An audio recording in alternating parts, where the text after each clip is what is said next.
avait commencé, eh bien, sans outils dédiés, sans équipe RH, mais avec un modèle en tête. À l'origine, ça a été initié par nos dirigeants de l'époque. C'était environ à la 4e année de Dashlane, où il y avait à peu près 40 Ah oui, collaborateurs. ça fait un bon moment du coup, hein. Ouais, et ça a commencé de manière assez classique via des revues de performance en fait. Donc c'était un process assez simple avec 2 revues par an entre juste le collaborateur et le manager.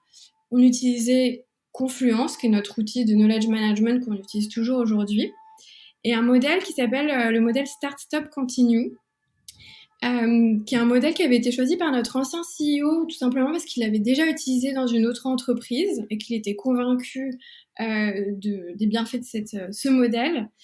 C'est un outil de management qui est assez courant aux US, qui est notamment pas mal promu par Netflix, qui en parle beaucoup, qui ça fait partie de leur culture.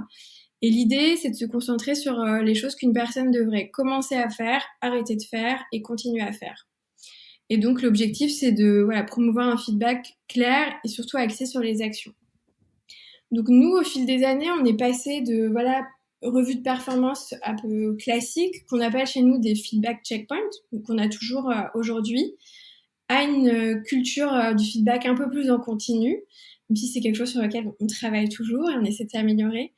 Et je pense qu'un élément qui a aussi boosté cette culture, c'est l'arrivée de notre CTO, qui nous a rejoint il y a un peu plus de 5 ans, et qui a vraiment été moteur et porteur de cette culture du feedback. Parce que l'un des aspects les plus fondamentaux lorsqu'on veut un peu initier cette culture, ou j'imagine d'ailleurs n'importe quel pilier de sa culture, c'est d'amener le top management à adopter un comportement plutôt exemplaire là-dessus.